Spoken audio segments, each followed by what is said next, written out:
Selamat datang di Kamis Misteri.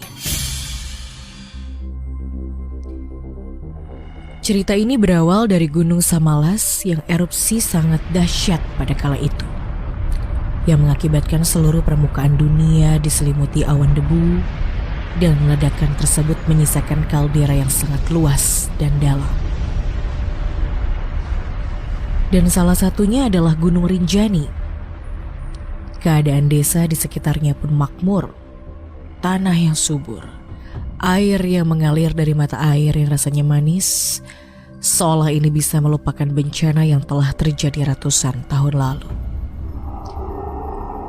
Namun di sini ada mitos sosok perempuan dan rupawan yang dikisahkan menghilang dan merupakan keturunan para bangsawan Pulau Lombok yang akhirnya mendiami dan menjaga ketentraman daerah tersebut. Ngomong-ngomong soal mitos sosok perempuan tadi, aku pun teringat kembali dengan kisah temanku Ardi yang sering bolak-balik mengawal tamu untuk mendaki. Pernah sesekali saat hendak mengantar tamunya turun, dia berhenti di pos peristirahatan 2 sekitar pukul 12 malam. Entah karena kelelahan atau kedinginan, tamunya itu meminta untuk didirikan tenda dan menginap. Setelah mendirikan tenda, Ardi dan temannya mencari kayu bakar dan persediaan air di bawah jembatan. Dengan berbekal senter seadanya, mereka berdua akhirnya sampai di mata air. Teman Ardi yang berprofesi sebagai porter minta izin ke Ardi untuk mencari kayu di sekitar situ.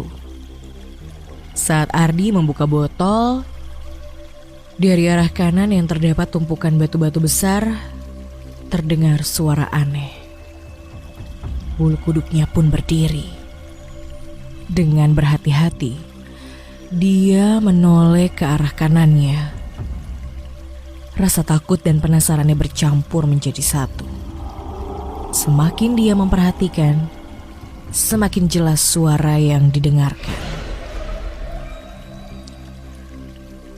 Alunan irama sedih yang sangat kecil pun terdengar dari bilik tumpukan batu besar itu. Ardi segera memberikan isyarat senter kepada kawannya yang sedang mencari kayu bakar sekitar 100 meter jaraknya dari mata air. Kawannya menyahut, tapi mulutnya tidak dapat berkata-kata karena saking takutnya. Namun suara itu lenyap saat temannya mendekat. "Ada apa?" tanya temannya. "Itu di belakang batu ada yang nyanyi," jawab Ardi masih gemeteran. Sambil melihat ke arah belakang, dia pun mengarahkan cahaya senternya. "Astagfirullah." Mereka melihat seorang wanita berambut panjang sedang duduk di atas batu sambil menyisir rambutnya yang lurus terurai, sambil melantunkan lagu sedih dengan suara yang sangat kecil. Mereka pun terdiam bergetar melongo melihat penampakan sosok putih berambut panjang itu. Melihat kejadian itu, mereka pun berlari-lari sambil bergandengan tangan agar tak berpencar. Sesampainya di tenda, mereka terdiam dan pura-pura santai seolah tidak ada apa-apa. Mereka berusaha untuk tidur agar bisa melupakan kejadian yang barusan mereka alami.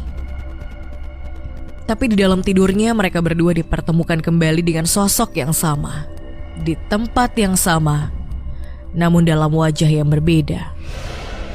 Wajah cantik bagai seorang putri, rambut panjang yang dipenuhi dengan hiasan bunga melati dan cendana yang memperkuat aroma mistisnya. Tak lama kemudian mereka berdua terbangun sambil bercucuran keringat karena takut untuk tidur kembali. Mereka keluar tenda.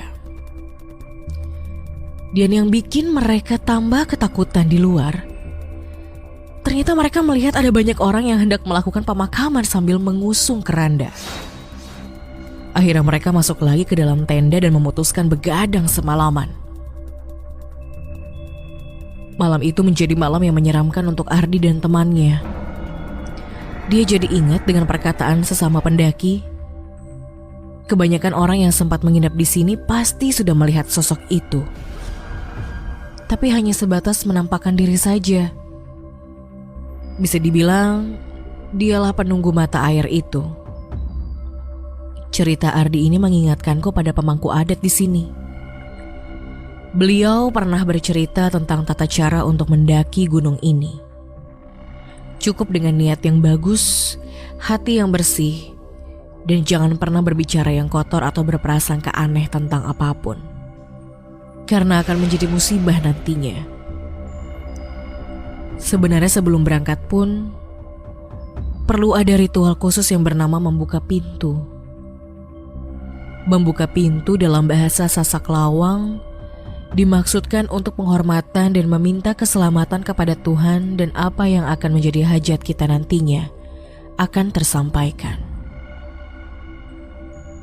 Mau merasakan sensasi itu?